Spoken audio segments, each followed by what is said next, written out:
Welcome back, ladies and gentlemen, to Canadian Football Central, CFL content for the fans, by the fans, and we have episode 15 of the CFC podcast with Winnipeg Blue Bombers defensive lineman Miles Fox. Miles, thank you so much for joining us today. Thank you for having me, man. How you doing? Oh, we've been doing pretty good. I've had a bit of a crazy day for myself, as we were discussing a little earlier. A little bit of have some sickness going around in the house, flat tire in the vehicle, a lot of fun, all that sort of stuff. Yeah, bad combo right there. And it just being, of course, friggin' freezing in Winnipeg, which Rick, of course, had to boast that, it's only however many degrees over here in Hamilton, Yeah. The sun is extra shiny, all that sort of stuff. Hey, 30 degrees Fahrenheit in Atlanta, Georgia right now. Oh, there you go. So living the dream. Living the dream, that's right. But yeah, so we kind of had some questions kind of going through your time growing up and leading towards the CFL.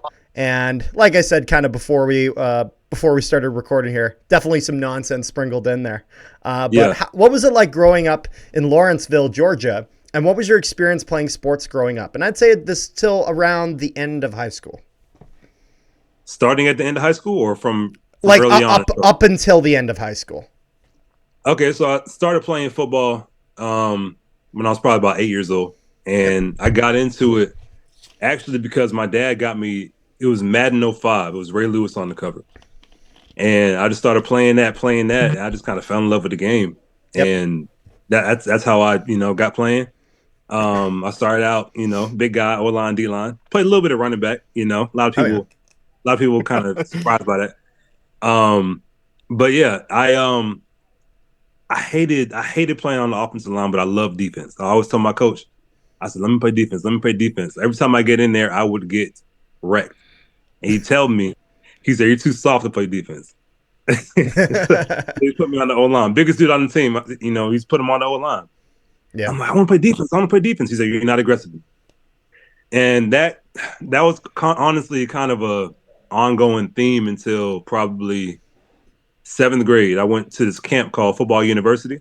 Oh, yeah. And then there I really was able to hone in on my skills and going against, the best of the best, kind of in the country, my age group. I don't know if you guys remember a name, Mitch Hyatt. He went to Clemson and played for the Cowboys for a little bit. He was, guys of that caliber were at the camps and stuff. And I was holding my, and that's when I really realized that, I'm pretty good, Yep. And going into 8th grade, that was probably my best year up to that point.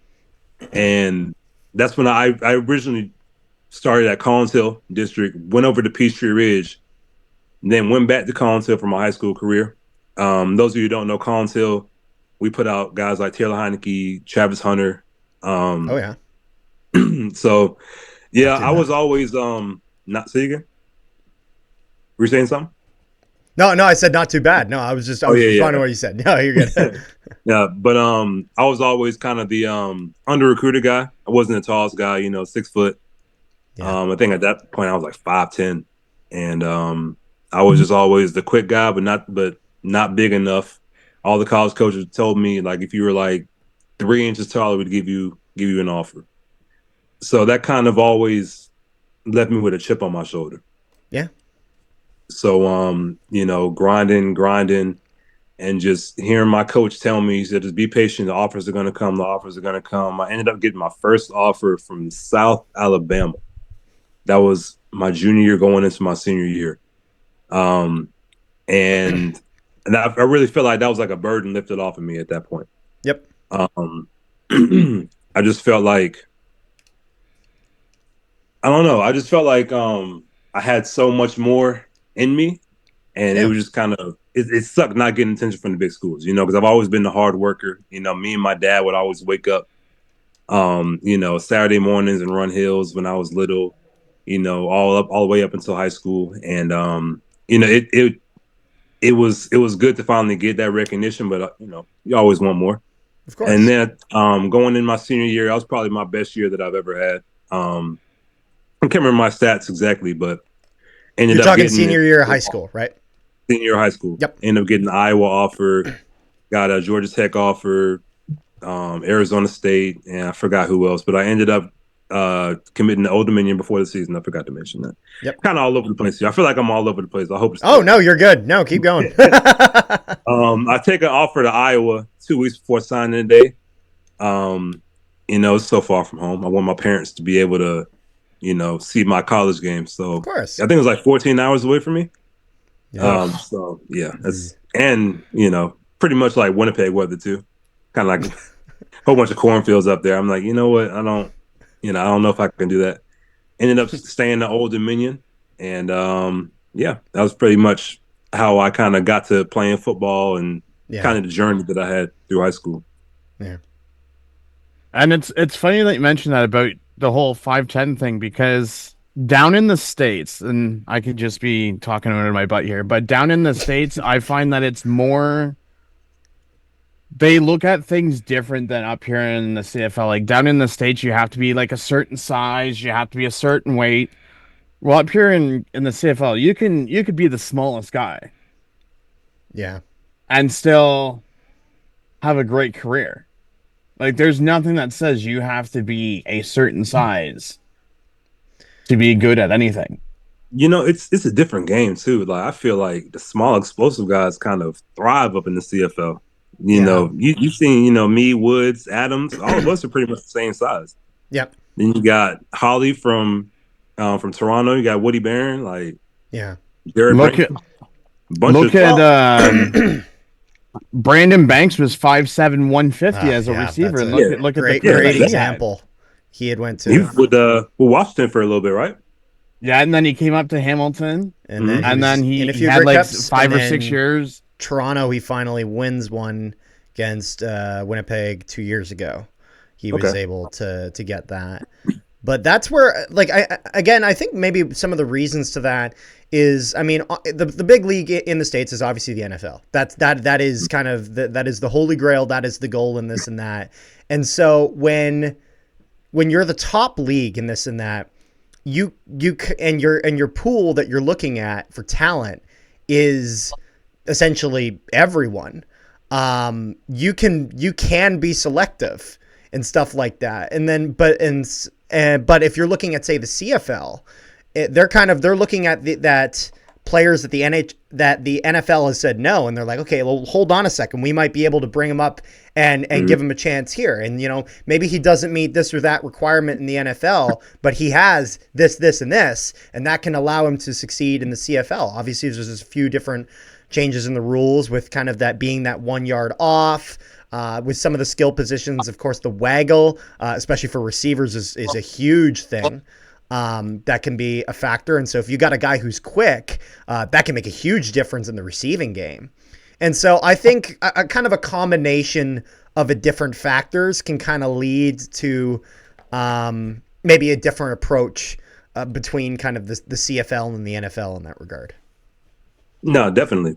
Yeah. When you said about waggling, I would hate to play DB in the CFL. That just seems like I think it was Jamal Woods who said, like, "Oh hell no, like doing that."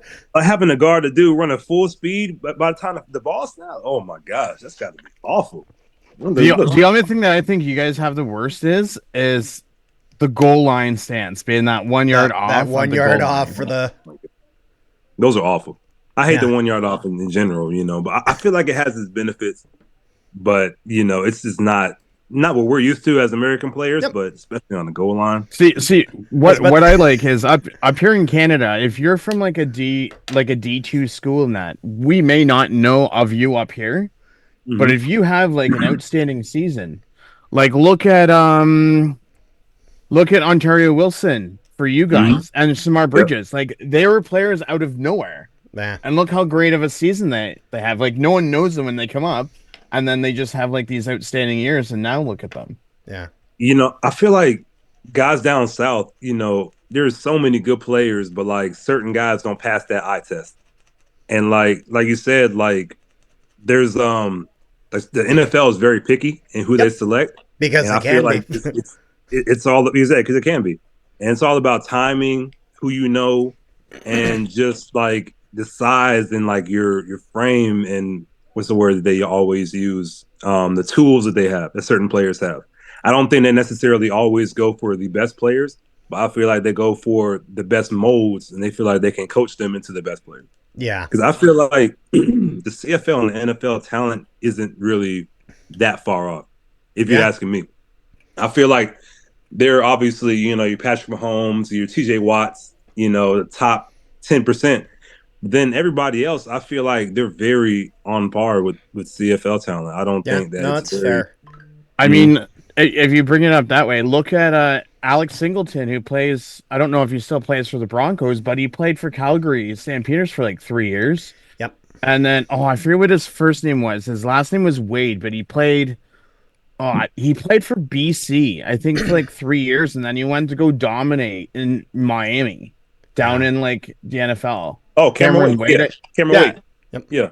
Like he went down to the NFL. This guy was getting like 10, 11, like 15 sacks a season.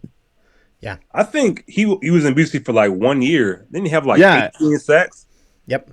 And that's the crazy thing is you'll have sometimes guys that succeed well in the CFL to the point where they're able to get that NFL opportunity. And, sometimes it just doesn't work. Sometimes they're able to thrive on that. However, we've also seen situations where guys have done pretty well, or at least had gotten a significant opportunity in the NFL with a decent amount of expectation, come to the CFL and kind of still not be able to translate that, even though in theory it should be a easier time in the sense of that in general, again, it's obviously the NFL is a larger league than the CFL, but even sometimes it still hasn't worked. To be honest, Johnny Manziel is always going to be the staple example of that, where there was all this expectation in the NFL comes down to the CFL and everyone's thinking, okay, well, he wasn't able to make it work up there. He's got it. And for one reason or another, it just didn't translate. And so I think if there's anything that can be maybe taken out about that is just because maybe obviously that the top football league in the world is the NFL, that does not mean that the CFL is a league to shrug your shoulders at. Yeah, wearing the slouches. There's a lot of wonderful talent in the CFL. Oh yeah, definitely. Yeah. And I don't know if it's just because, guys think it's going to be easy when they come down here, or just like a lack of confidence or whatever it is. CFL is definitely a hard league to learn. I just feel like it's an adjustment period at every position, especially receiver, DB, getting that waggle right and learning how to defend the waggle. And online D-line, how to use that yard off, because it does benefit the offense, but I do feel like the offensive line, it messes up their timing in a way if you're coming down from the States and, going up north. It's, it's going to be an adjustment period with whatever position you play. Yeah. I mean, it's not even that. You have like the 3 downs. Like I forget who it was, if it was Haba or Woods. It's like definitely Haba. I think it was Haba. It was Haba. I'm like, almost positive it was Haba. Wait a minute, though. You said definitely Haba. There's more to. I feel like there's more to this. Yes. I can't remember who it was, but it was one of the Winnipeg interviews that we did this week, and he's like, we're talking about the rule, the difference, the adjustments to rules, and he's like, what? We're already kicking on 3 downs. What? This isn't 4 downs. Because they're starting to call for the punt team or whatever on second down. Start preparing the punt team. But he's like, yeah. He's like, we punting on 3rd down. What are we doing? He said, only 3 downs in the CFL. As somebody told him, I can't remember who it was, but Haba always brings that story up. Oh yeah. Well, no, it even reminds me of Rick. We were talking about. Was it last year this happened in that game between Edmonton and Saskatchewan, where there was a situation where the ball was kicked. I can't remember if it was a punt or a kickoff, but they forgot about the Rouge, and this was a game they could not afford to give up a point. And so he takes a knee in the end zone, and Chris Jones looked like he had just exploded. Like he had looked like an egg that you had just boiled way too long on the sidelines. And he just they pan the camera onto him and the returner talking at the sidelines. I can't remember who it is, to be honest. If I know, I don't want to put his name out there again. But it was just kind of this conversation of, you didn't know? No, I didn't know. How could you not know? Just this screaming argument. And it was just, I'm not going to lie, it was priceless television. Yeah, because TSN had a field day on that on social media. I remember that. Down in the States, you guys can yell no? Say it in the again? end zone. Yeah. Down in the States, you guys knew. Mhm. And then it's like, Yeah, this, they don't lose a point for that. I'm pretty sure this guy had just joined the team, like within like a week Oh, or that two. poor soul. Yeah. And no one explained to him what the rules were up here, and I guess he just assumed that it was the same To rules. be honest, I feel like I don't feel anyone escapes blame in that, because I feel like in one instance it's like, the player should try to know that, but then at the same time it's also, if you're putting someone out on the field, I guess try He to needs to know hope that they have that knowledge. Yeah, But, he needs to know that. That's Yep. one thing I Carter, really appreciate about the places I've been. Every time during camp, the new American rookies, they always go over the CFL rules with them, the rules that they're not Yep. used to. I just think that's very important. Just for times like that. That's a prime example. Yep.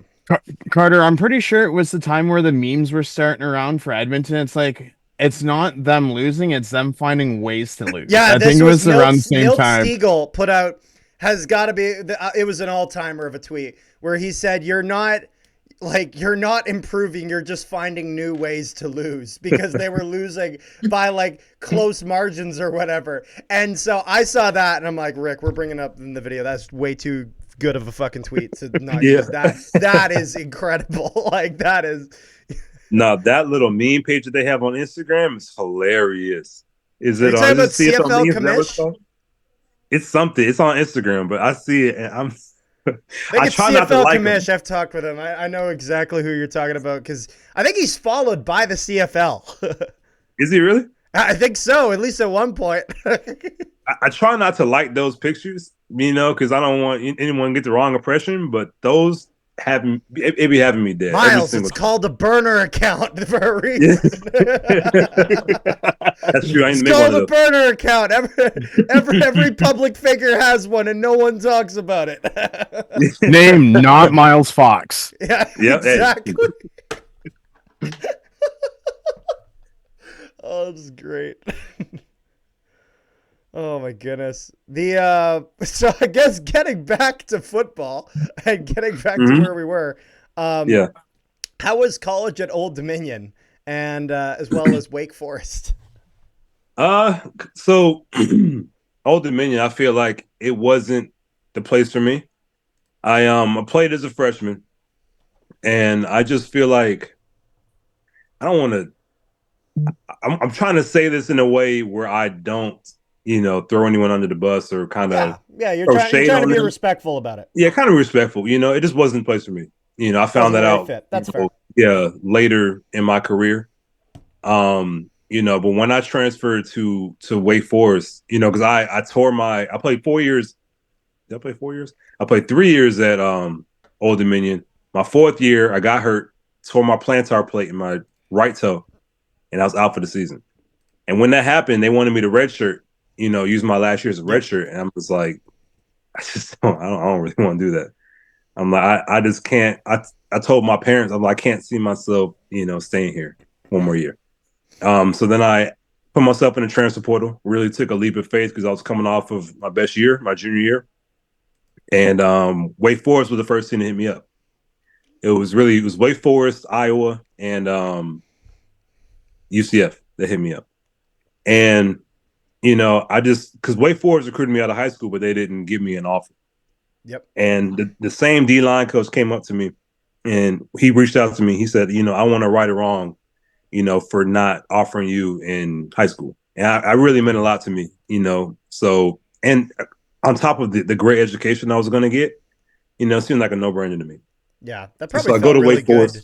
Almost like a coach saying, we should have given you a shot, and so we didn't do that, so we're doing it now. I have to imagine, especially with what you were saying about how kind of there were some opportunities that you didn't quite get, just because, 3 inches shorter than I guess they were maybe looking for in this or that. So I think it probably felt really good, and kind of knowing that you really won them genuinely won them over through your performance. Yeah, it felt like it. I can't even describe it. It felt great, seeing my work finally get recognized and stuff, and Coach Cohen, he's probably one of my favorite coaches I've ever had. And so I ended up going there, and end up tearing my Achilles 3 days after I get cleared for my toe injury. So then I'm out a whole another year. So I haven't even suited up. I may have been in uniform one time for Wake Forest, and they asked me if I want to come back for my 6th year. And at the time, I tell Coach Clausen, he's the head coach. I said, I don't know. I don't know if I can do it again. I don't know if I want to go through all of that painful rehab again. For my mom, I was like, I'm done. I don't want to play anymore. I just feel like it's not meant for me. Man. And she says, shut up. You're not doing that. She said, you've been through too much, and you've come too far to quit. Throw it all away. Yep. And I was like, all right, and that was that. Moms know best. Yeah, moms are the best.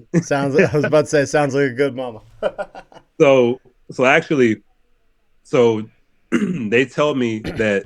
So I was already in my master's program in Wake Forest at the time, and they tell me you can go home and rehab. You can pause your master's program right now, and then come back next spring when you're healed, and resume it. I'm like, bet. So he said the only catch is you got to go home to your local church, and you have to spend, I think it was 20 to 30 hours a week at my local church that I've grown up going to.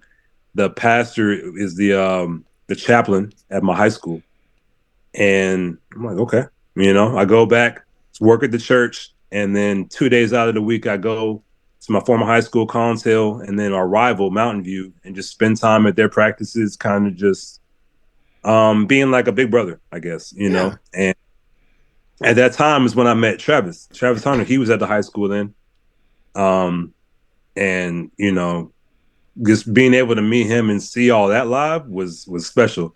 But really, the whole situation of me being home and stuff, it really helped me step back and realize that I was more than the football player, and, just really deepening my relationship with God. I feel like that really changed my life. I'm not going to lie. It helped me realize so many things about me, so many things about this toxic relationship that I was in, that how much I really love football, but knowing that I did not need it, that it was not my personality. It was just something that I do, Yep. And, I was there for, I went home around April or May of 2019. I come back in January of 2020. COVID hits. So we get sent home, and then I go back to rehabbing. We come back up in June. I'm cleared. We're working out and everything. And it's coming back from Achilles injury, especially at 285. It's scary. It's not ideal. And so we have workouts. We got to wear masks, and I'm still trying to get my feet back under me because I literally haven't run. It was like a 14-month recovery for me, with me not really running in cleats or anything. It's just it's adjustment period. Then we have the COVID year, and CFL was they canceled their season. Yes, in 2020. yeah, that is correct. Yep. Okay, well, I think we usually have 12 games in college football. I think we played 9 games that year. The other games were canceled, so it was a tough year. We had tested. So I actually met with one of my roommates the other day, and we were talking about the 2020 season, and he said we got tested, I want to say over 200 times during that season. Like every day, we literally had to come in, get tested, get the little gun, the thermometer gun to our head 3 times a day. And, just having to do that every single day and just be so careful. When we were in meetings, we had to wear these face shields with masks on them. It was 2020 was a crazy time. It was wild. Now, the only other thing I will say about that is that obviously with the CFL, they had that 2020 season canceled. Now, it's funny. We were talking earlier about even the cold weather and how frigid it gets in Winnipeg. One of the interesting things I find even about the 2021 season is that even though it happened, the season was delayed a month. So the West Final, which was hosted in Winnipeg, was hosted, I want to say like December 6th, or something like that. And it's funny because I even just say the date and you know exactly that it was, I'll put it this way. We had it wasn't exactly this much snow, but we were getting closer to that Buffalo Bills kind of territory kind of snow. What they got right now? What did you say? Sorry? You talking about like what they have now? Yes. They have right now? Not quite as much, but not exactly far off. I'll put it this way. I'm a season ticket member for the Bombers. I go to each game. Yeah. I'm always there. And I'm in the end zone right where you guys go out to start the game. And I remember West Final 2021, because again, second wave COVID pushes everything back a month. And I get to my seats, and I can't remember if I grabbed something or whatever, and I was gonna put it under the seat, and I literally just look, and it's just a block of snow, and I'm like, all right, well, there's no room under the seat. We're putting it at our feet, because they shoveled out what they could, but I mean, primarily they're making sure the field's ready, and so everyone's there with snow pants on and this and that. I said the only thing I wish I knew was what Bills fans are doing with the snowballs in the air for the touchdowns, as that looks like just too much fun. Buffalo looks like a blizzard right now. I wouldn't want to go over there right now. Oh my God! I remember today. I remember last year they were getting fans to come out and help them shovel out the stadium. They were actually doing that this year too. They're like, yeah, $17 an hour. Get your ass into the building. We need people shoveling. To shovel some snow? That's not bad. Oh, not bad at all. But it was because they needed it on such short notice, so they had to be a little lucrative on the money side of things, just to get people there like now. They can't wait. Yeah. I would not wish December. You said December 7th. I would not wish that weather on anybody. Something like that. It was around that. I know it was in December. It was near the start of December. December 1st, December 7th. It's the same damn weather, basically. Yeah, exactly. So, why was the season delayed?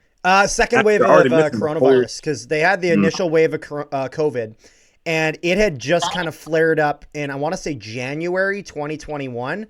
And so it looked like it was calming down, but it wasn't. So they're like, we'll push it back 1 month, and then it should calm down more than that, and then we can ensure like ample capacity in the stadiums. Yeah. And then obviously in Canada there were more restrictions towards COVID than I know in some states in the US, and especially when it came to big sports venues. As one thing that was very controversial, at least that had happened in Manitoba, is for certain sports games, you had to have a vaccination card showing that you had been vaccinated to enter the facility, which some people were very much in favor of that. Some people had a very big issue with that. I'm not going to get into that, but that was something that had happened. And so by pushing it back a month, I think the hope was that they wouldn't need any of that, and that it had been that extra month, it could get cleared up to a point where they could start the games and have less concerns over stuff like that. And so that is why the West Final was stupidly cold. So keep in mind that year they cut down from the usual 21-week season down to 14 games. Yep. They started a month late, played 14 games, and still had the West Final in December. Yeah. Oh, we had the Grey Cup a week later in Hamilton. Yeah. On what was just it? Just be happy the Grey Cup wasn't in Saskatchewan or Winnipeg that year. That would have been crazy. Seriously, so I wouldn't be surprised if they did that. You'd see like them like brushing off like the sky cam like during halftime or some crap. Like I was gonna say, if you're gonna start it a month late, you may as well cut down in the games. They did, so I can't. Yep. I can't say that. That was and even the interesting thing regarding this is as well as I think we had done an interview with Ticats long snapper Gordon White a while ago. Actually, that jersey right there, and they had talked about this is when. So in the summer, in this been happening kind of more and more each year, there'd be more and more forest fires in Canada. And so I remember they were talking about, I can't remember if it was during 2020 before they had actually canceled it, when they were kind of in training camp preparing for what looked like it was going to be a season, but then obviously it doesn't happen. When they had to wear masks in practice. But the issue they had was that there was smoke from the forest fires coming in. And so they were just talking about how it was just brutal having to wear a mask with the smoke in the air. And so it was one of those things where it was a mess of the time in the CFL. And it was one of those things where the CFL does not have the financial stability that the NFL does. Teams are still kind of recovering from that. And I think some teams have kind of recovered. I think the Bombers are pretty much back to where they were. And some other teams were, but then I know with some teams it was a little bit more difficult. I guess the Bombers are also just fortunate that they had been doing very, very successfly, both financially and just on the field. I mean, they won the Grey Cup on both ends before and after pandemic, so it wasn't too bad for them. But not a bad position to be in at all. But when I was in BC, it was a crazy time. We had at least like 3 instances where the forest fires affected our practice. We had to go in. We had to either practice indoors, practice in smoke sometimes, and that, oh my gosh, that's something I never had to deal with. I've never had to deal with. I don't remember even getting a lot of these growing up. It seems like it's been a more recent issue in Canada. Really? So like I remember I just walk out of my house, it was like whoosh, and it's like whoa, like I could smell it. You know what I mean? Just in the air, which is weird because the only time normally I have that kind of like a smell hit me like that is like when I go to like a rock or like metal concert and I walk in and it's like, oh, that's a lot of weed. Okay. And so just the wave of marijuana just hits you when you walk into the building. It's crazy because we were in Kamloops and I don't know if you've ever been there, but you can see the little skyline with the mountains and stuff. Yep. We couldn't see the mountains at all like during camp crazy. Last year. Like it was insane. For like a week, we had to go practice indoors. Yeah, that's wild. Crazy. So I do have a quick question for you. So I'm just wondering. So in the States, when you transfer from one school to another, does that player not have to sit out a season or no? Okay, so I'm just curious to see how this works. You used to have to sit out 1 year. Then they took that rule away, and now NIL has just ruined college football, and now people can transfer whenever they want, not have to sit out at all. Guys are transferring just to get bigger contracts. You know, I get it. You know, like if a team is offering you $1 million, by all means, you know, go take it. But it's I don't know. Do you find that this is particularly hurting some of the smaller schools? Yeah, that's what I think. I think the rich get richer. Yeah, and just kind of loses the opportunity for maybe teams that didn't historically have that big program be able to kind of make that program big. But the way that now that you mentioned that, Miles, I also look at it this way. Okay, so if you're not one of those players if you're a player at a big school and you're not getting playing time, okay. You transfer to a smaller school and you have a way bigger season and your numbers go off. See, the thing is I guess it's a win-win. With the way that you kind of describe it, I almost wonder if neither of those options is that great and there's some sort of like kind of medium to that. It's like we're even like a set amount of games that they have to sit out rather than necessarily an entire season. And so they're still able to like say transfer to a team, practice there, but not actually go on a starting, like not actually able to play in any of the games till maybe a bit later. I can maybe see something like that. Just I feel like with a lot of issues like this where you have a problem, you fix the problem but solve another. Or fix the problem but create a new problem. There's kind of ways that sometimes you're maybe able to kind of find that fine line a little bit more. Because I think it's always good giving the opportunity for at least the opportunity for teams that don't necessarily have that massive program be able to build into that. But then obviously if a player is in a certain situation and they want to be able to move to another school, there should be a way they're able to do that as well. Yeah. Usually the rule was if you're transferring up, you have to sit out. But if you're transferring down from like a D1 to like an FCS or D2, you sit out. That's how it used to be. Now, I don't know. So I'm kind of torn on this. I don't know if the reason I hate it is because I'm not in college anymore and I can't benefit from it. You know, probably a little biased, but I don't know. But I don't know if it's me just being saucy or just like, you know, I just feel like I appreciate that level of self-reflection. Miles is like, damn it, I could have been in a video game. You know, they're giving us a little back pay, so that's good, but I don't know what that's going to look like, you know? Yeah. But, you know, I feel like the NFL is so much like a business. NFL is a business. College totally is always college is always, for the love of the game, trying to get to, your goals and everything. Now NIL has just made it like the NFL, and I kind of takes away from, the love of the game, the Saturday mornings. I just feel like upsets are a lot harder to come by now with the rich getting richer. The bigger teams with all the money are getting all the good players. This is not going to be as exciting as it once was, in my opinion. Yeah, that's fair. But at the end of the day, I mean, I feel like the other side of that, I feel like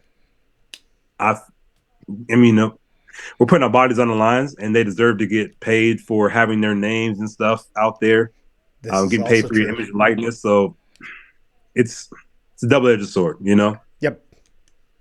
So yeah, I don't know. It's hard. It really is a touchy subject. There's benefits, and there's this, stuff that makes it goes horrible. both ways. Mm-hmm. So the next question is, what's your best college memory? One football, one non-football related. Ooh, man. It's like, damn, they put me on the spot. He's like, what am I allowed to talk about? Yeah. I'm not gonna lie, like those parties at Old Dominion. I was gonna say he's going with the ones he's not allowed to talk about. Can I? Carter, I was just gonna say, didn't we have a guest on earlier this week that said the same thing? Well, it was was it Hopper or Woods talking about the nightlife? It was something like that, and I'm like, yeah, just use the term nightlife. We'll leave it at that. Yeah, let's say nightlife. But that 2016 era, music was so good, and I just feel like the parties at Old Dominion were really, really good. The camaraderie with all the guys, it was very, very special. I feel like that's when we were at our closest, right?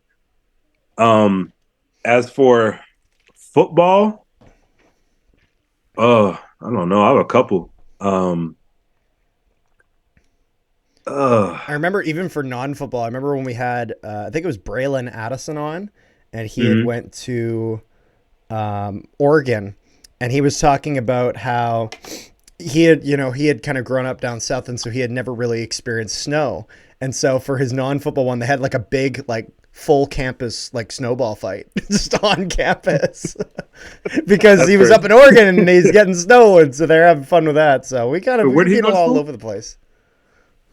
He went to Oregon. Oregon. Okay. Yeah. No, we didn't have that luxury in North Carolina or Virginia. We didn't get much snow. Actually, no, I'm lying. We had a really big snow day when I was at Old Dominion. I forgot about that. And we literally had to walk everywhere throughout the city.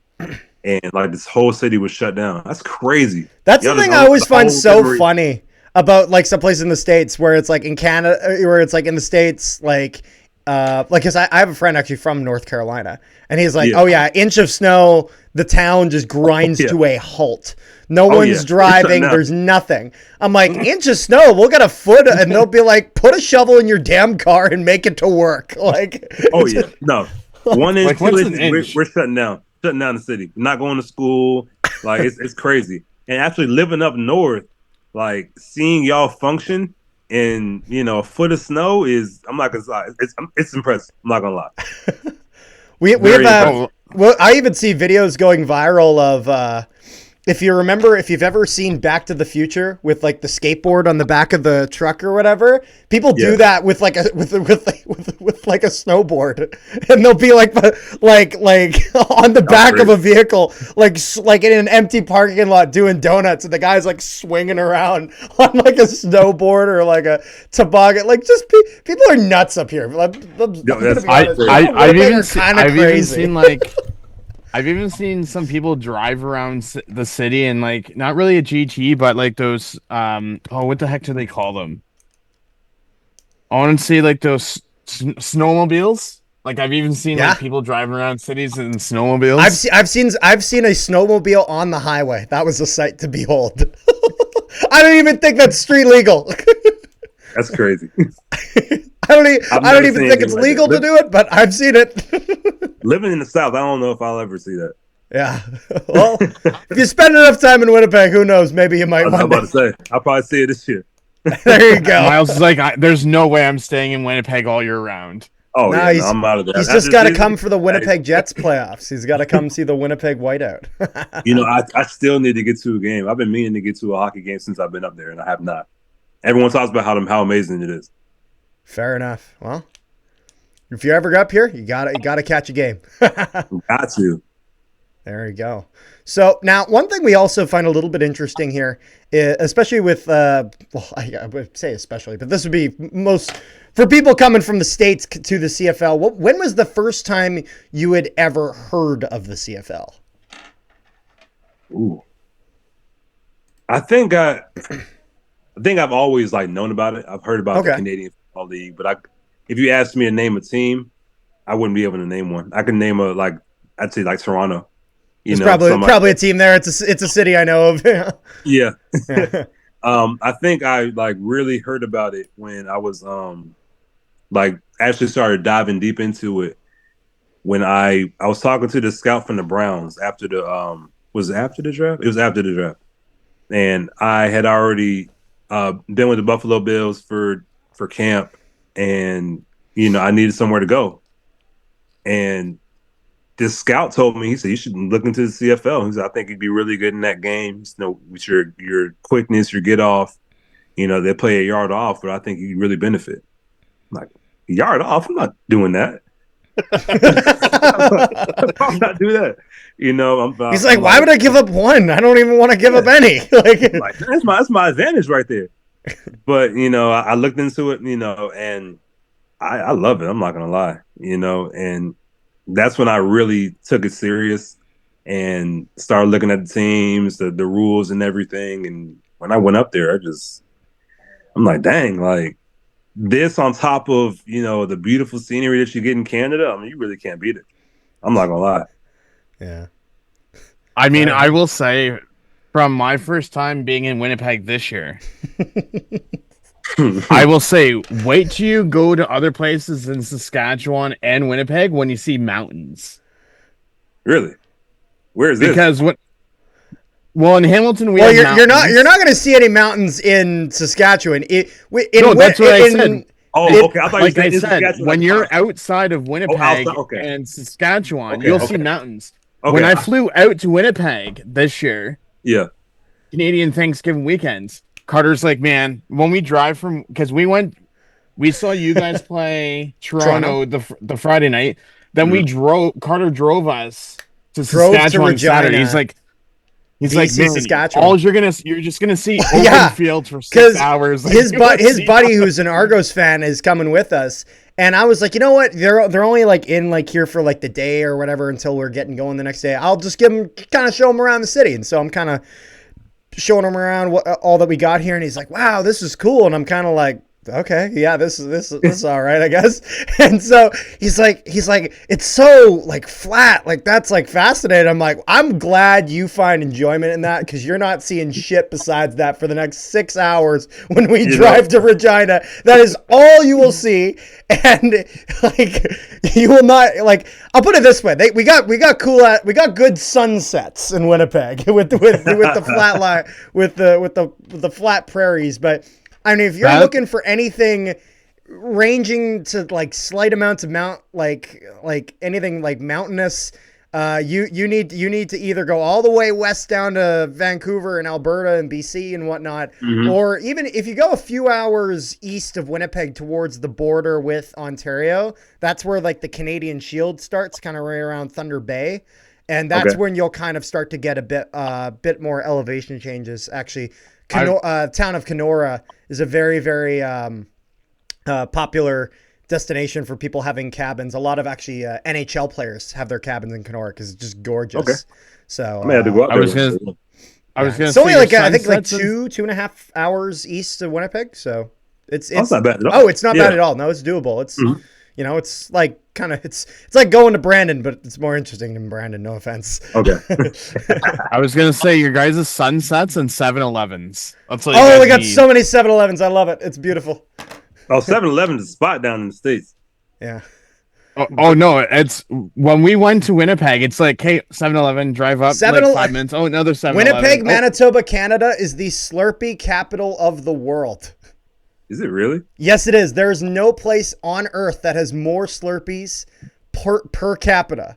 Let me see if I can find the exact stat here. I mean, in Hamilton, we're the same thing for Tim Hortons. Like, and I think it's like, I'm trying to remember how many years in a row it's been. I think it's like 24 years in a row or some crap. It's ridiculous. 24 years in a row. And let's see what this was as of 2 years ago, the stat. The Winnipeg, the city of Winnipeg, with around, keep in mind, we have around I think around 800,000 people in Winnipeg, okay? Yeah, Consumes 188,833 Slurpees per month. Yeah, that's concerning. So that is an actual that is a true fact. So that means I want to be a part of that is 2.2 million Slurpees a year in a city that doesn't even have 1 million people. That is insane. That is concerning. I agree. And I say that as an avid Slurpee enjoyer. Yeah. That is concerning. Like I wanted to talk about what Rick said earlier about the mountains, but the Slurpee thing, like. So like, Carter, what is it like? If you go to Winnipeg, down to Florida, down in DC, you got, and they don't even probably consume half of what Winnipeg does. That's oh my goodness. Yeah, no, it's just kind of a fun thing people don't realize. After those numbers that Carter just said, I'm happy to announce 1 in 4 people in Winnipeg will end up with diabetes with all those Slurpees. So I want to ask you this: so what made you look that up? Like what kind of sparked your mind? I want to look up how many. So I had heard about this at one point, and I'm like, is this true? And then I searched it up at that point, and then I was like, wait a minute. If they have I guess the capital of the world of this, then of course someone's got some numbers. In which case I got to see the numbers, because I'm like, if like this is a stupid thing, I need to see how stupid this is. And so that made me search it up, which the thing I find hilarious about this is that we consume that many Slurpees, but yet it's also freezing in Winnipeg. And normally people want hot drinks in cold weather, which is what I think just really puts the pretty bow on top of just absolute nonsense. You would think, but I'm definitely the guy that's holding a cup of iced coffee in 30 and 20 degree Fahrenheit weather. See, I am too, and that's the thing. So now, I guess now I understand. I answered my own question. I'm also the guy that wears long sleeves in 90 degree weather or 40 degree weather in Celsius. See, I'm not that. I'm the guy wearing shorts in like -30. That's me. I will say this. I struggle the heat though. I can't do heat. Carter got the jersey. So I got it for you here, and then I went and got it signed. I go to ship it to him. This guy's walking out to his mailbox. You got to keep in mind, out in Winnipeg, they don't have their mailboxes at their house. This guy's walking, I would say a block. This is like -30 degrees Celsius. -30 degrees Celsius in flip-flops and shorts to his mailbox. See, I would have agreed with you if your mailbox was right in front of your house. Oh, no. It's a good few minutes down the street a bit. Oh no, that's insane. Yeah, that's insane. We're walking down the street, shorts and flip flops. Yep. -30 degree weather. Yep. Like why not just put on? I'm on call. I'm on call with because I was like, oh, I'll be fine. It's not too, like I'm not feeling too bad today. And then it's like, but then I'd have to put it on or whatever. I'm like, I'll just stick it out. So I just. I'm like, that takes time. I need this now. How'd you feel after that walk, though? Oh, I felt fine. I felt, you know what the thing is as well, is that was when a big thing that people don't realize is that 0 degrees Celsius, so this would be, 32 Fahrenheit, depending on the time of year, feels like either the warmest day in the world or completely freezing. It all depends on the time of year. When it's first getting cold, your body is used to the warm summer. And so it feels just frigid cold. But once your body kind of adjusts a bit to the winter and you're used to -30, when you then get -20, it feels actually kind of warm. And so you can walk out there and it doesn't feel too bad. It's a weird concept, but it kind of makes sense if you think about it in the sense of that your body adjusts. When you have a city where the weather changes so dramatically, your body learns to adjust somewhat. But cold is cold. That is true. And negative 30 degrees is negative 30 degrees. Oh yeah, I'm not saying that everyone could have done it. I'm a crazy son of a bitch and I know it. And so, but I'm saying that is my logic. I don't. I respect it. I respect it. Fair enough. I can't say anything about that. So now our next question here actually is this is a fan question, and this is from Chris Battleluck on the CFL Reddit. What was the biggest adjustment to playing in the CFL? I definitely have to say the yard off. The yard off was definitely the biggest for me, yeah. Because I'm a quicker guy. I kind of pride myself on being one of those guys who can move and stuff, and just having to be a yard off, it just kind of takes away from everything that you're trying to do, and it really makes you adjust. Yep. That, and I feel like the bigger field was pretty big adjustment too. That's a lot of running. I feel like especially on special teams, I feel like that's where that could really do. Especially being a guy who doesn't want to run. Linemen don't want to run. And I mean, I played line. I agree with you. I'm 100% the same way. I played O-line, and I'm like, great, yeah. If the running back's going, then he's got it. He's down the field. I mean, that's Janarian Grant's playing field. Like that guy can return like no tomorrow. Yeah. And he gets an open field. He looks like he's jogging. He's like a 4-4 guy. Everyone's just looking for the hair to grab. How many times did he get tackled from his hair this year? A lot. Yeah, I will say funniest guys I've ever met. Yes, twice. One in Hamilton and one Toronto. They actually physically pulled his hair out.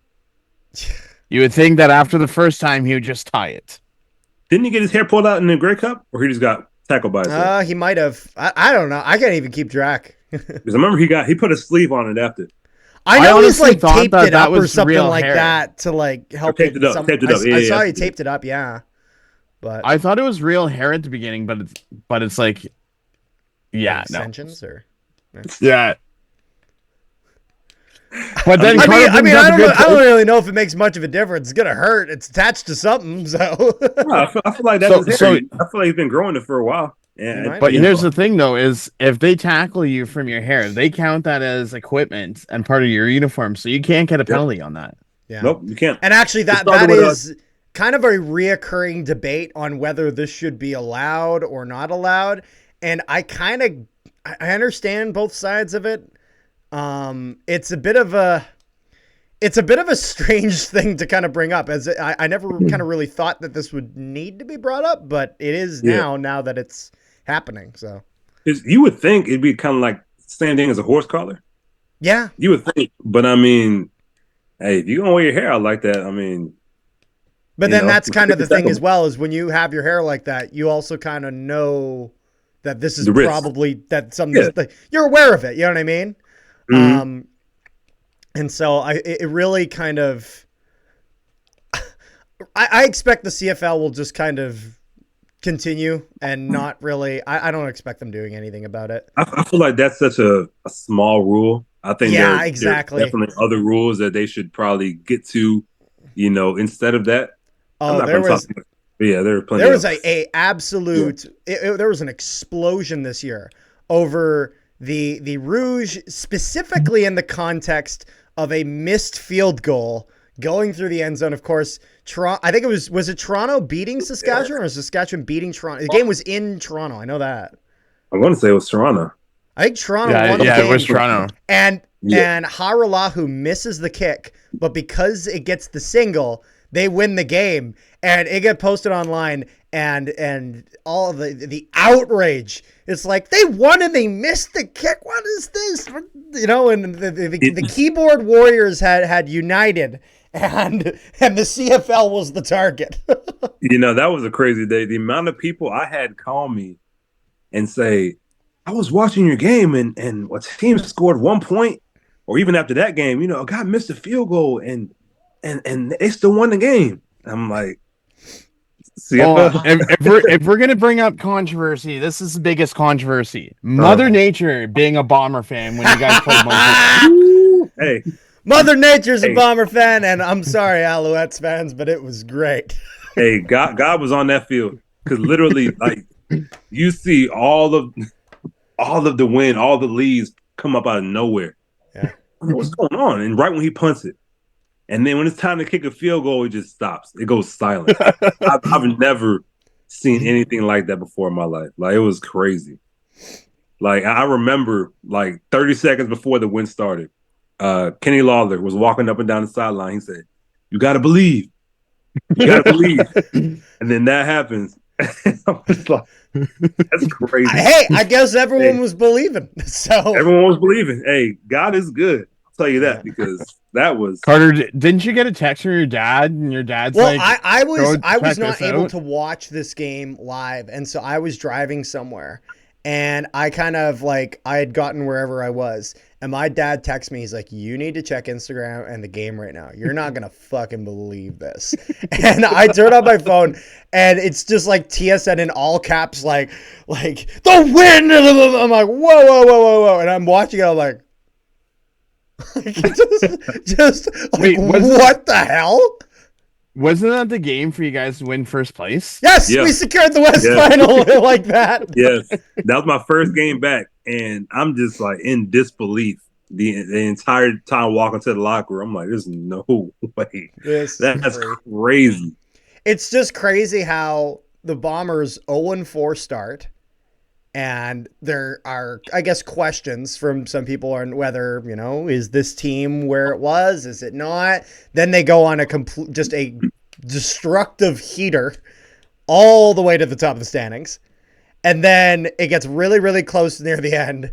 And then the most bananas way we secure the West Final. Not only that, but just think of what it was like to be a Rough Rider, just like sitting there. It's like, okay, we have this win, blah, blah, blah. And then all of a sudden, this big gust of wind comes in. And it's like, see, fudge. although to be honest, as much as obviously I was like, as a Bomber fan, I was hoping we'd have it. The other kind of logic that I also had in my mind was, if we're the best team, then it doesn't matter if we're playing in the semis or if we're playing in the West Final. If we're the best team, we'll get it done. And so no matter what we play, best team is always going to win. But that was a good way to win right there. and seeing like the look on their faces on the sideline in the next game, like you saw it like on TV, like they were mad. Like, oh my of course God. they were. Seeing that in the locker room right before your game, oh my gosh. Ooh, I'd be pissed. No, it was definitely it was a fun win. It was a fun win, and Mother Nature. Crazy time. Yeah. Okay, Miles. So, what was your favorite memory of the CFL so far? Favorite memory. I gotta say,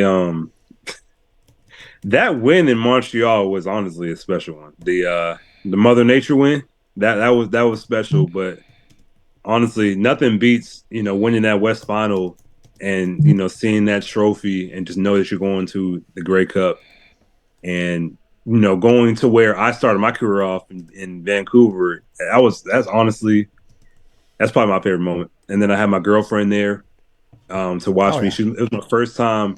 Her first time watching me play since college, and me starting my first playoff game after recovering from a torn bicep. So I feel like my emotions were running high that game for sure. Absolutely. Are there any CFL or NFL defensive linemen, past or present, that you admire or have drawn inspiration from in your career? Obviously being a short guy, Aaron Donald is always going to be everyone's first answer. I love watching Aaron Donald's, his film, the way he plays the game. Who said the exact same thing. Like, he just plays the game with so much tenacity, so much anger, so much relentlessness.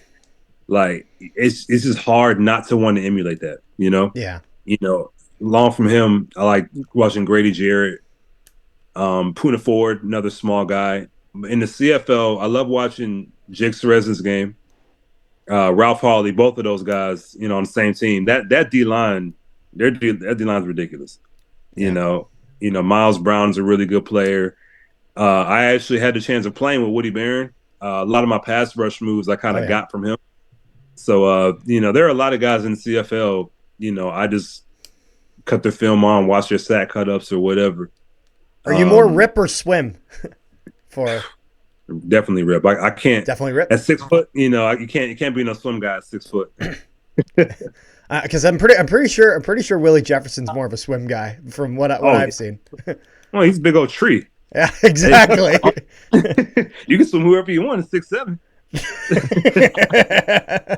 That's true. Oh my.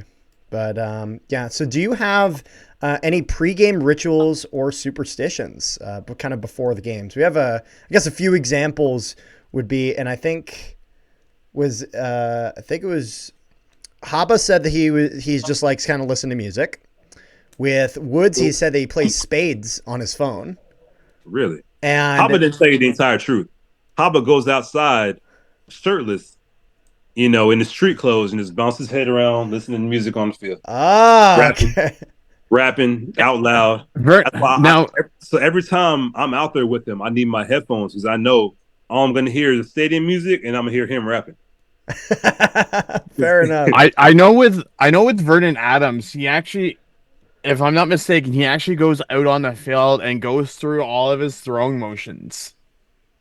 Okay. That's what he does for pregame. Yeah. Arbuckle does ping pong. Yep. This was revealed to us by Braylon Addison when they had their time together in Ottawa. And then AJ Allen, linebacker for Saskatchewan, he plays chess on his phone just to get his eyes moving and this and that. And so, yeah. What is your pregame ritual? Honestly, I don't really do too much crazy stuff. I just have the same playlist that I listen to every single game. It's the same one. I can't listen to anything else. What do you listen to? I got a little bit of everything on there. I'm not gonna lie. Like I have anything from Future, Gunna, Young Thug, and then I go way left. I have Elton John, Billy Joel. Hey. I got some gospel music, and then I got some music from movie soundtracks. It's like a Future song from Creed. I have a song from the Goofy movie by Tevin Campbell. It's a little bit of everything. Do you have like, because I know you're religious, do you have like a special like prayer that you do before your games? I just try to read, Psalms 91, the protection prayer before every game. I don't always, I haven't made that a superstition like I need to. But I always pray at least 3 times before going out to the field. Me and my girlfriend pray together. And my mom and my dad always send me good luck texts. It's like a paragraph long. My mom said, I'm praying for sacks, TFLs, forced fumbles, interceptions, whatever. So before every game, I never always reply. I just kind of put a heart and say thank you. But, I kind of just look forward to that every game. And actually, I do have something I do before every game now. I lost my grandma and my uncle 2021, my senior year at Wake Forest. I always get a piece of tape and I always just write their initials on my wrist and so they're always with me on the field. Mm-hmm. Oh, that's nice. Yeah. And so not as exciting as ping pong or like Hey, it's still something. But no, but that's important. Like that's something that like it's very important to you, and so that's Don't downplay that. Yeah. Who would you say that your biggest role model in your football journey is, and what lessons have you learned from them? My entire football journey, or you want CFL or entire or it doesn't have to be all inclusive. That's a tough one.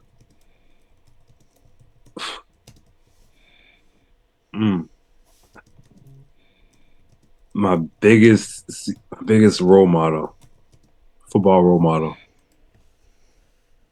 Growing up, I'd say my dad, because he played football, University of Chattanooga, Tennessee, and he, like I said earlier, he would always wake me up crack of dawn on Saturday mornings, Sunday mornings, and we would just go run hills. And I feel like, just doing that, it seems, so small to some people, but that is where you kind of start building the the work ethic. Oh, 100%. Waking up early, when you don't have anything scheduled and just going out there and just putting work in. I feel like that he really instilled that in me at a young age, and I really feel like that really paid dividends to this day. Absolutely. Kind of going through.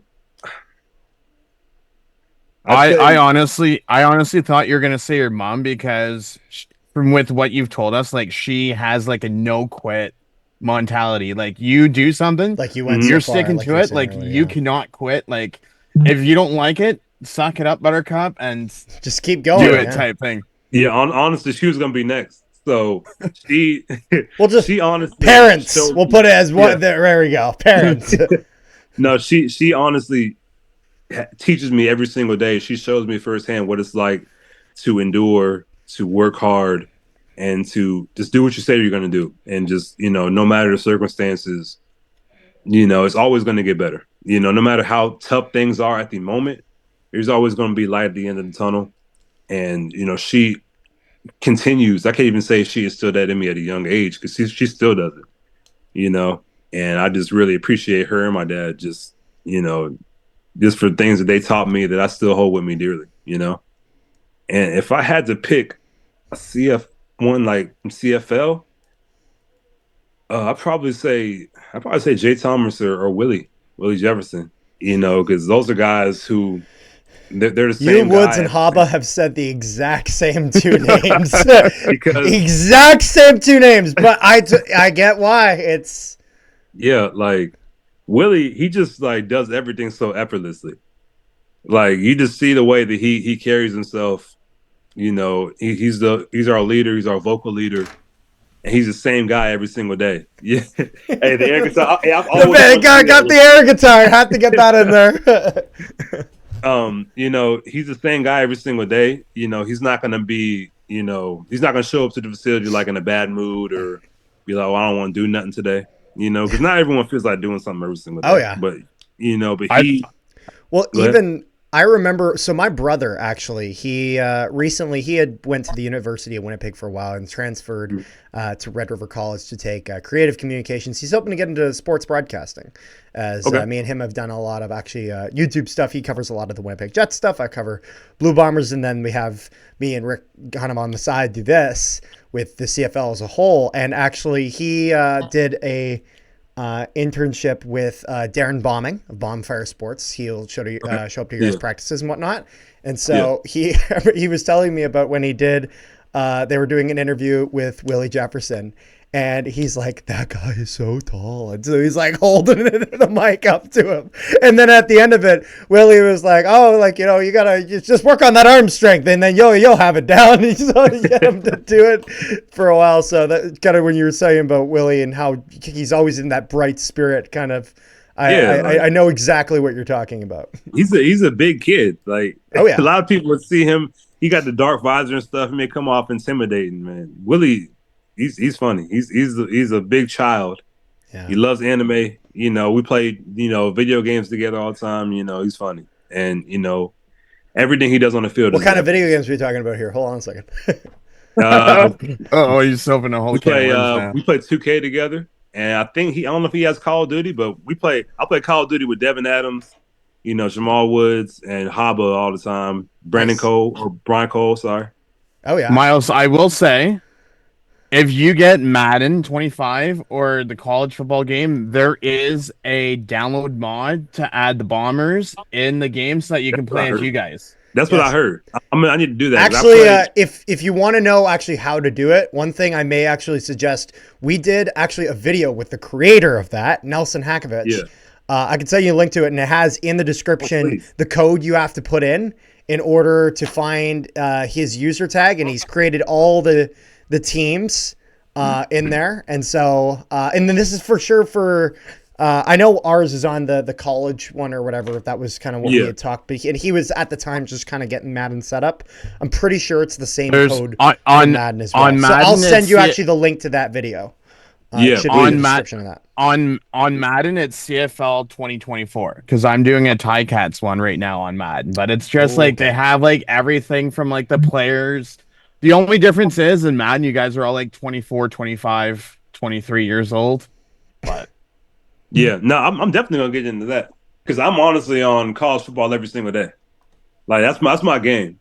Yeah, I like that. I'm not a big fan of Madden this year, but NCAA, I'm in like 3 Like dynasties. right now on NCAA, I brought in like the OUA, like the Ontario OUA. So I have like all like the universities all into one division playing each other, like McMaster, Laurier. Yeah, So that's funny. That's crazy. Yeah. Here, Rick, Yeah, I I just think you got got the the. next one Oh yeah, there. I'm probably gonna do that tonight. Yeah, I'm actually just writing down exactly what the code is, Hmm. just so you got it here. if not, then just look up his username. Yep, no, that's what Yeah. I was giving him. The Oh, username that I sent you, that is for College Football 25. And so that will Okay. have, when you see that, you'll see all 9 teams. And I think he actually made like the Canadian men's national team as well. And so he did like yeah. all the Yeah. field everything. So it has like the Princess Auto Stadium. So you can Uh, play in the game with all of that. yeah, Yeah. all that in the Really? game. Yeah. No, Now, he had through the team builder, he had done all that. He even found a way, and he actually, there was an error with it originally. He had fixed it to find a way to do the Bombers alternate jersey, which I imagine was pretty difficult because the front is the W, which Yeah. of course in football, that's not standard at all. That's more of a hockey Mhm. and other sports thing. And so he found a way to actually do that as well. And originally it was crooked. I think he's fixed it since then. And so Yeah. it's a pretty Oh, impressive actually. He really, very those impressive. jerseys are almost 1-to-1 in terms of accuracy. Really, really No, good job. Well done. definitely. But I forgot I didn't say anything about Jake. But like he is literally like one of the smartest guys I've ever met. Like from a football standpoint, he's like the evil scientist when it comes to all of our all the games we want to do. Certain packages. Like he's very smart. Yeah. And he just helps us. Him and Willie help bring out our best.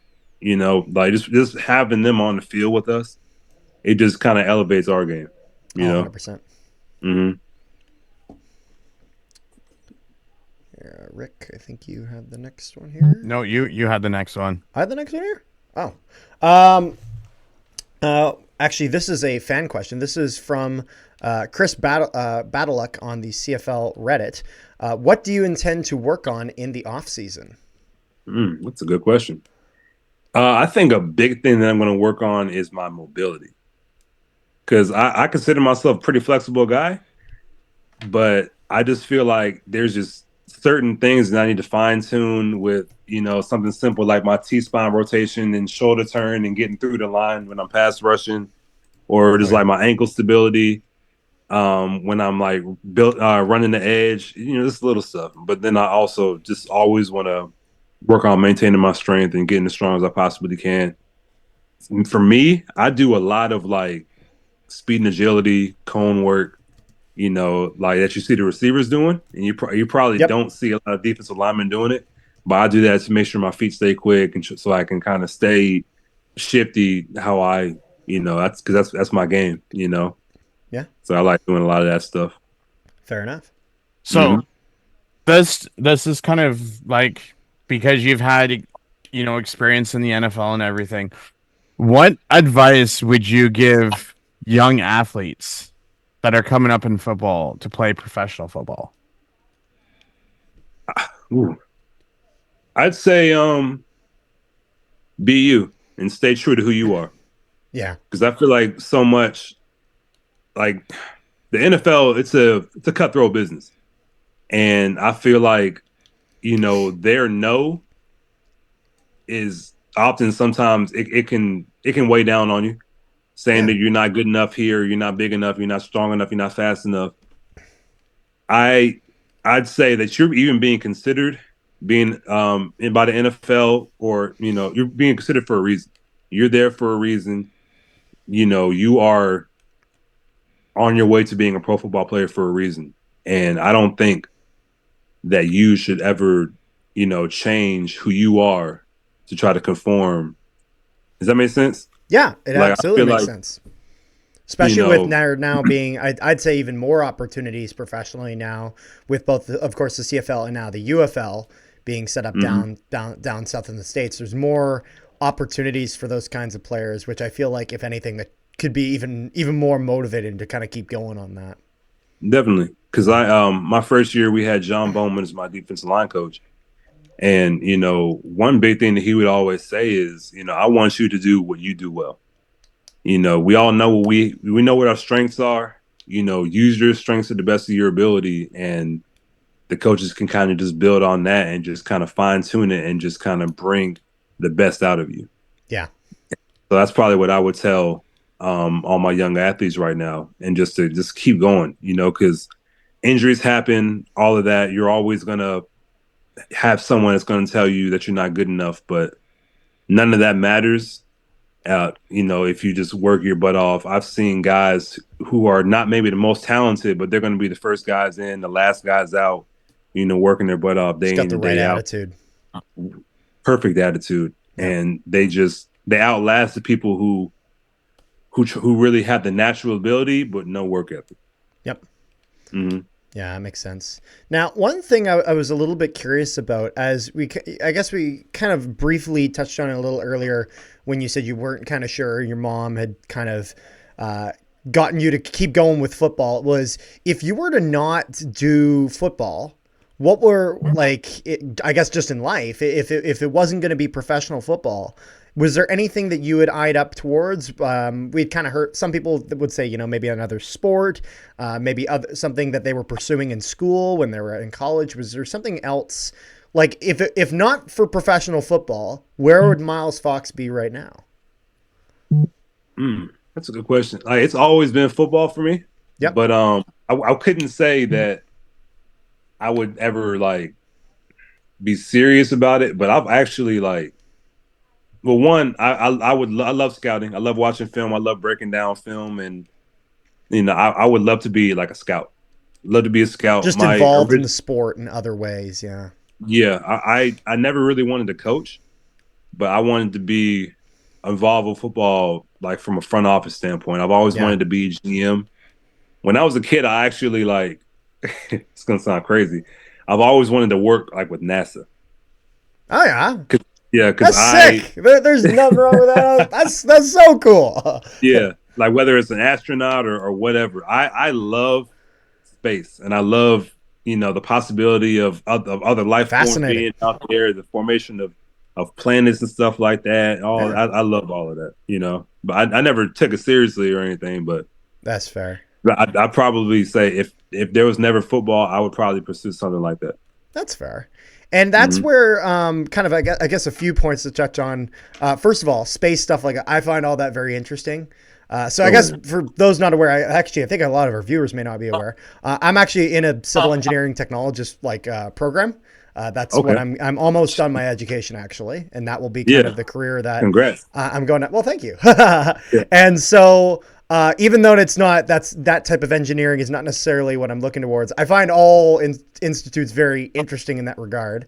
So first of all, just had to say, space shit is really, really cool. Also, really diehard cool. Star Wars fan. Yeah. Not all of it aligns with, science, and which not. A lot of it doesn't, but that I don't care. It's cool. People shooting each other in space. Star Wars isn't a whole different. Oh, it's a whole different thing. It's cool though, Rick. It's cool, and it's in space. There's a connection. Cool. Oh my Lord! I will just say this: for visiting this guy on my trip.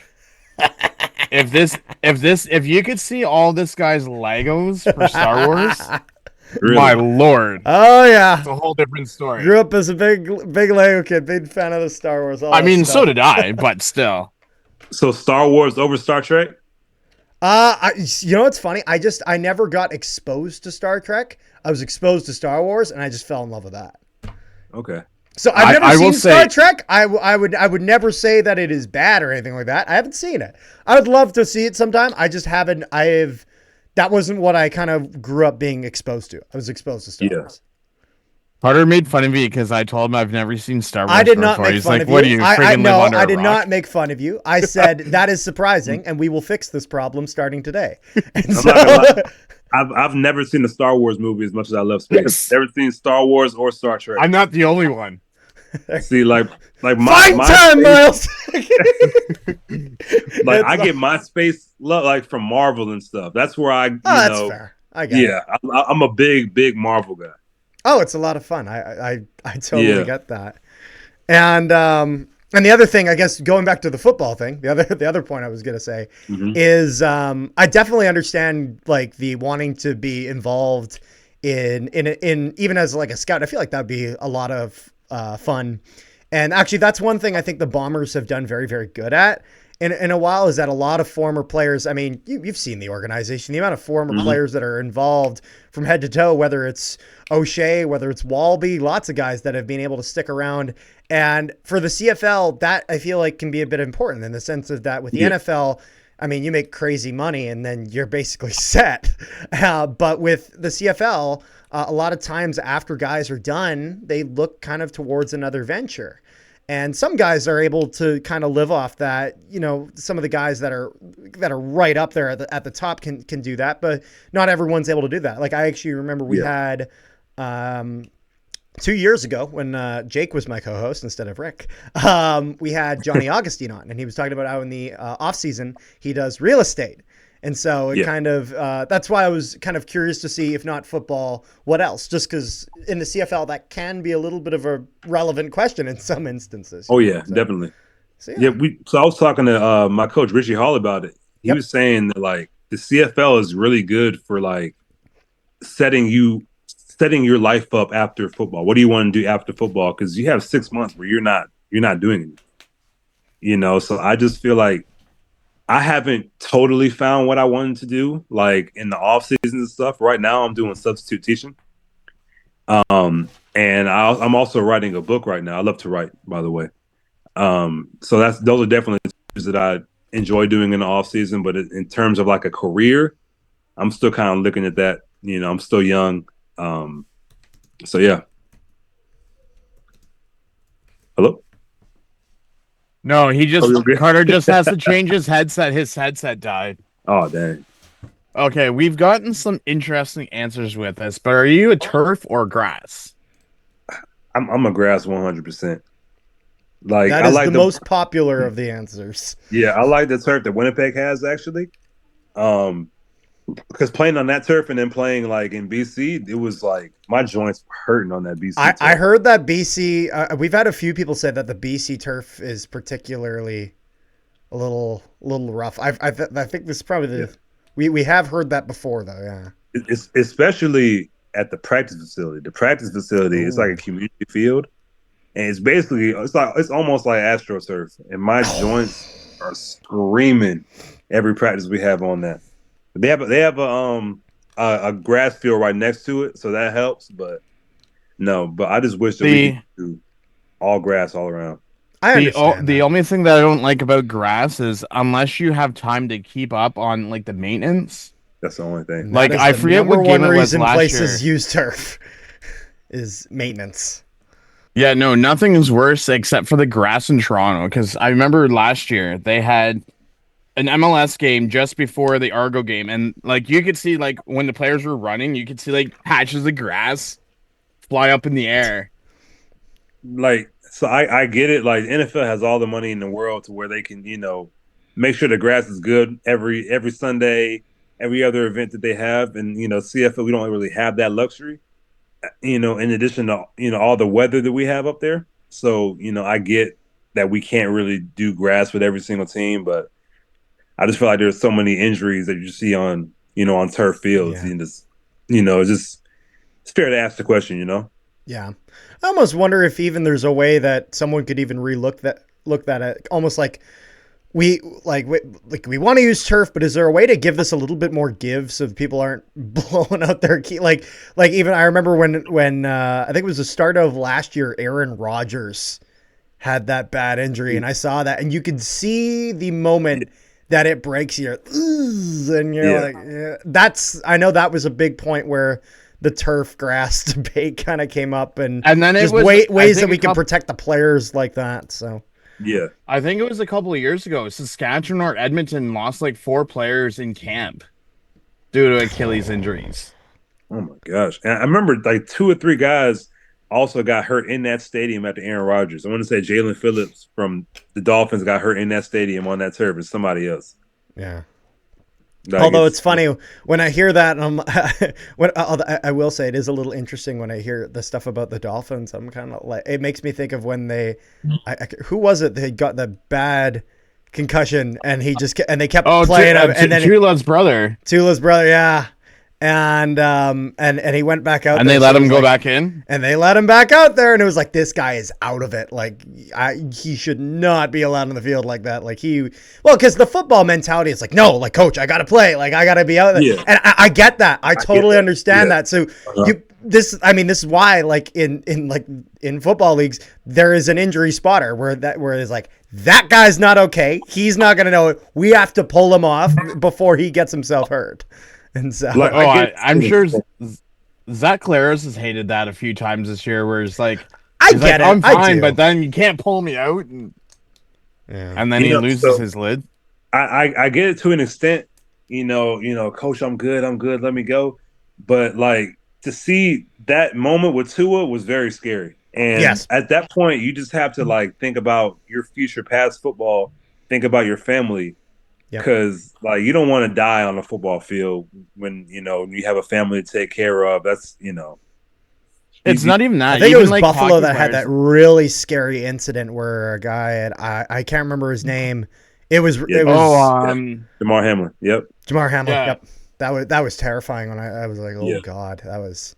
I mean, even with hockey players and the concussions like that they get from fights and everything, it's concussions. Just like... I remember actually when Winnipeg Jets forward Morgan Barron, there was a scary incident when there was a big scrum in front of the net and the goalie was on like his chest trying to cover it up or whatever, and Barron was kind of battling for it, and he had a guy had, I guess, roughed him up from behind, just trying to battle for the puck, and he fell and his face hit the goalie's skate blade and it cut him.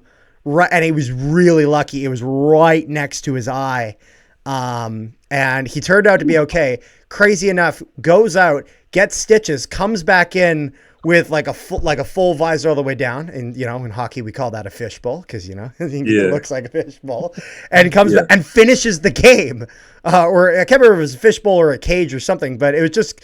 It's crazy how there can be really, really dangerous situations like that. But definitely when it comes to the turf, I feel like I feel like there's more that can be done. But I also know that not all turf is the same, as there's going to be a bit of a difference between the turf they got at Princess Auto Stadium and like AstroTurf, essentially. Like that turf in Princess Auto is really good, and that's not me being biased. That like.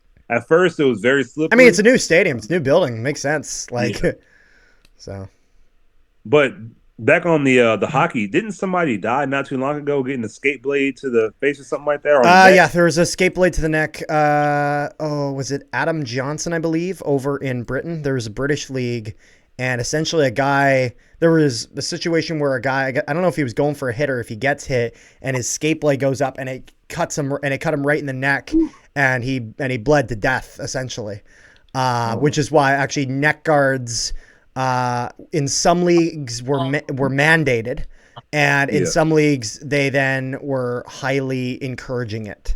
And there was a lot of players, like actually Winnipeg Jets defenseman Neil Pionk and a bunch of other players on the Jets had started wearing it. Neil Pionk also was friends with Adam Johnson over in Britain, and so that had spread around a bit, and it's and there's always discussions on how much the league should mandate this sort of a thing and how much should be kind of the players know the risk and they should this or that, and so it's always kind of a thing of debate.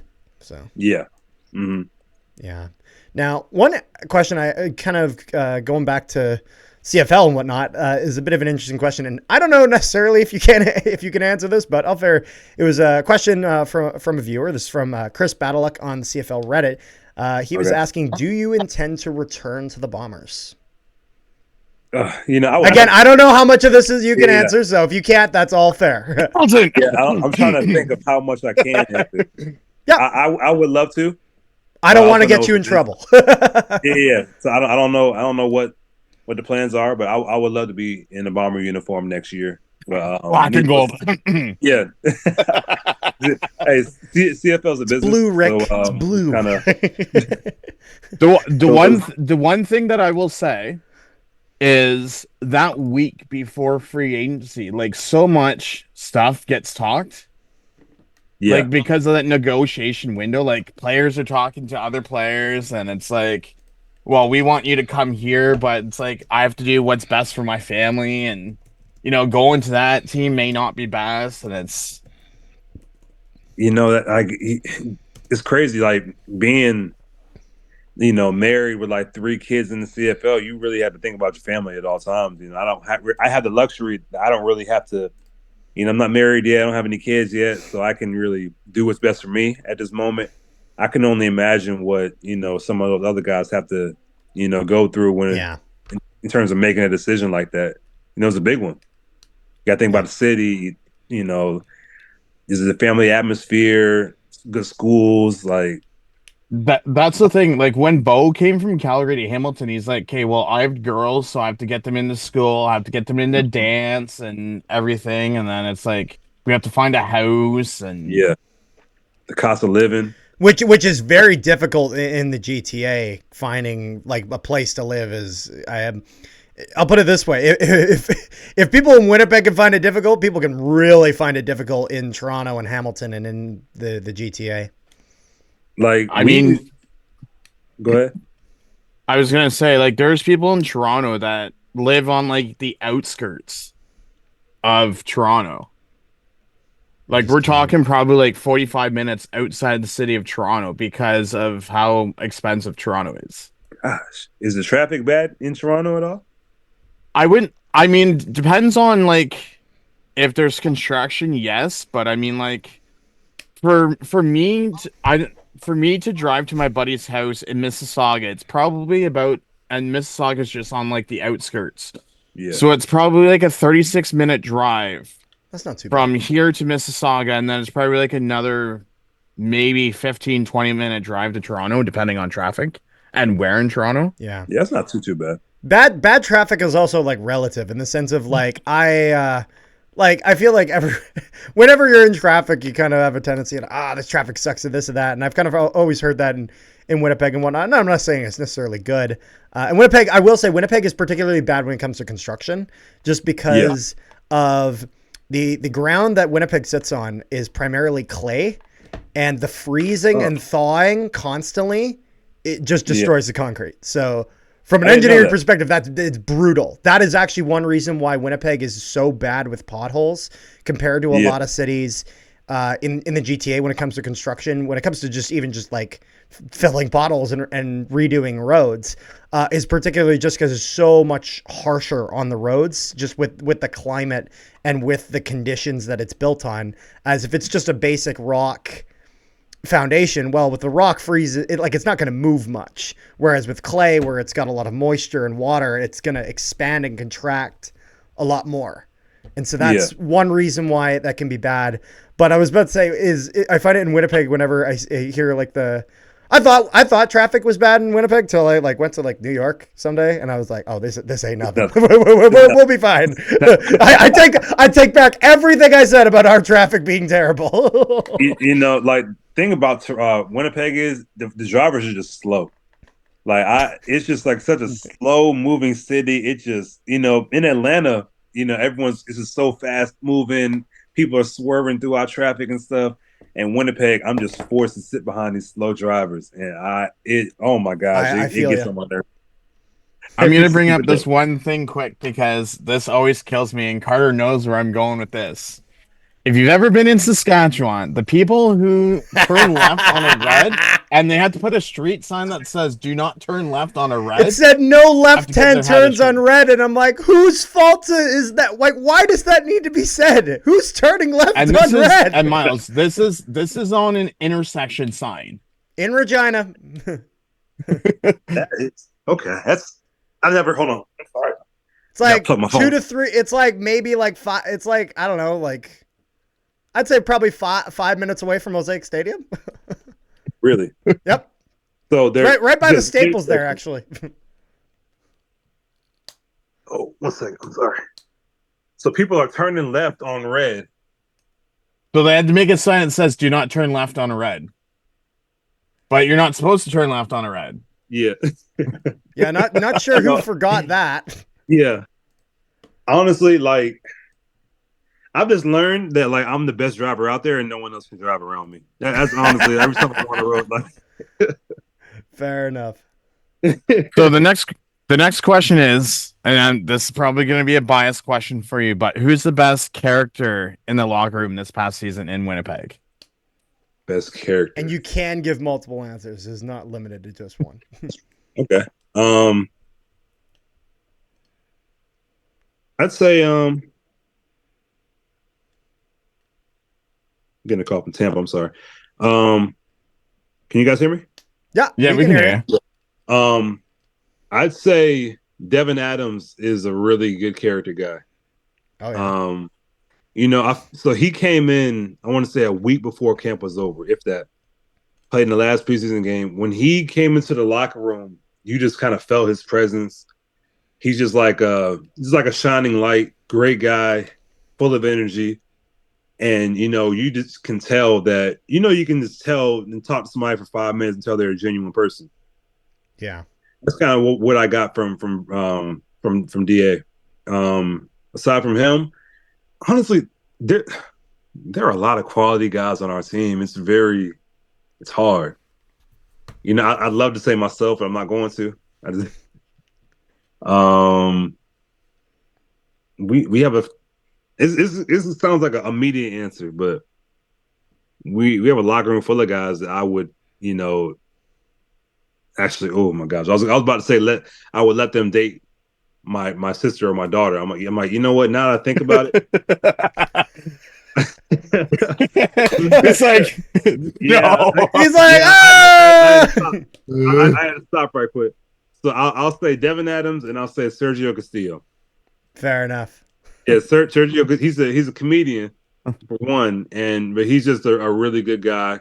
When you really sit down and talk to him and get him in a space where he's not like serious and not joking, he really holds his faith really close to him, and he's just a great person, a great human being. Fair enough. Now, one other thing that we do always wonder about, and would be kind of, we're blessed in the CFL to have some pretty nice venues. What is your favorite stadium to play in? And we'll say one CFL, one non-CFL, and we are going to exclude Princess Auto Stadium from this, just because I feel like that would be a very tempting answer. Yeah, I love playing in Mosaic Stadium Stadium, Saskatchewan. Yes. Yeah, I like that stadium. It's really feel like it holds in the noise well, and I just feel like it's a really fun environment to play in every year. I think you, Woods, and Haba have all said the exact same thing. I mean, every Bombers player has always said Mosaic. Oh, and yeah. I feel like a lot of football players, they love that hostile environment, and they kind of can feed off that. And well, if you're playing for the Bombers, then there's going to be no more of a hostile environment than over in Saskatchewan. Oh yeah, there's a rivals right there. Yep. I also just feel like it's really the only stadium that really truly gets very, very loud, like outside of us, obviously. Yeah. But us in Saskatchewan, those two stadiums are those are very hostile environments to play in. Yeah. No matter who the funny thing is with Hamilton, like Toronto doesn't even need to be playing us, and we're always chirping Toronto in the stands, and they don't even have to be playing. Yeah.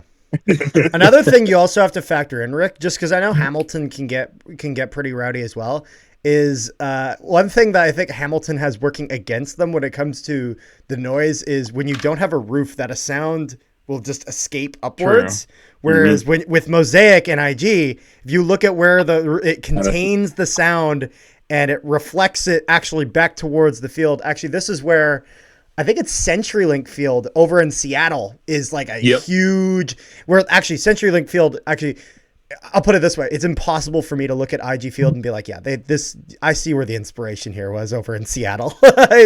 Very, very similar design to the venues. And in Seattle, that was very much architecturally considered was trying to get the sound to reflect towards the field to just make as much noise as possible. So I feel like when you have an open roof stadium, you're just kind of in general not quite have as much, just because you have what's going towards the field, but then some of it will just kind of escape upwards. But they got a nice facility over there in Saskatchewan. I think I think it completed construction, I think, only like a year, 2 years after ours. It's made by the same company, so. Really? Okay, that makes sense then. Yeah. Now, Actually, stadium, this is her why stadium. this is why the problems that they had with both, with one was with both, because the firm that they had chosen to design, or I guess the contractor that they chose to do the work, because with different companies, they have different things they specialize in. So when they look for a stadium contractor, they don't just look to just any old contractor. They looked at ones that have specifically done work in that, which is very few and far between. And so the problem is that they had been used to making them in the southern United States, and the concrete mixture was not designed to go to -40. And so they had a whole bunch of costs to in repairs at both Princess Auto Stadium and at Mosaic for that issue. So kind of a fun fact. No, they said the home locker room is beautiful. They got, all the tubs and stuff are like huge. Are you talking Princess Auto or Mosaic? Mosaic. Oh yeah, and they got a barbershop in there and everything. Like, there you go. Yeah, like the away locker room is really nice. So I know the home locker room is crazy. Fair enough. Well, is there anything else we got here, Rick? Is there anything you have? Not on my end. I think that's pretty much actually all that we got here. So I guess the last question I would ask, is there anything you would like to promote? Is there anything you got, whether that's any shout outs to anyone, anything that you would like to promote, anything like that? Yeah. So go ahead. Oh, I was going to say, I'll be interested to see when your book comes out. Yeah. No, I was going to talk more about that. I'm writing a children's book. And it should be done here, hopefully in the next 2 weeks. I've been saying that for the longest. Oh, yeah. But, good things take time, I like to say. It's a book about my little brother. He has autism. And there's a story about a kid based off of him who kind of goes into detail about his struggles of being, on the autism spectrum. Yep. And functioning in today's world and how he finds light in that and kind of just, he finds joy in that and says that he's not, he has autism, but that doesn't hinder him. And, he's different, but different is okay. It's not a bad thing. It's just what it is, and I'm really excited about it. And I'm looking to make it a little series and not just one book. So I'm interested to see how the first one does. It's called Joyful Jamal. That's awesome. I love that. Appreciate you. Thank you, man. Well, I'll have to make sure I'm keep in touch on your socials for when that is out. And I think everyone at home should as well link to his Instagram and do you have Twitter as well? I believe, yes, X, I guess. Yeah. So link to both of those. Well, I'll put the link to both of those in the description below, and people can check that out for when that comes out and all that. And big thank you so much to joining us. I really appreciate you. We had a lot of fun. No, it was a lot of fun for us too. Learned a lot of stuff as well. And so it's been great. And thank you so much for all of you who listened to this at home, whether you guys were watching on YouTube or listening on Spotify. If you're watching this on YouTube, make sure you guys drop a like, share the video around, and subscribe if you haven't already. And if you were listening on Spotify, if you could give us 5 stars, we'd really appreciate that. I have to get the shameless plug in before the end of the video, of course. And is there anything else we got here, Rick? No, just seeing some people's dumb comments on social media. It's just like the one guy's like, "What's your bold prediction for the upcoming season?" The guy's like, "Toronto Argos will have a new owner in 8 to 12 months," and then the Argo fan's like, "Congrats!" The dumbest thing I've read on X today. That's something to say. Like, oh my God. Some of the stuff people say on social media. Oh my. Well, without further ado, I think we'll end it off on that. So, peace, love, and positivity to all the wonderful people at home, and we will see you guys next time.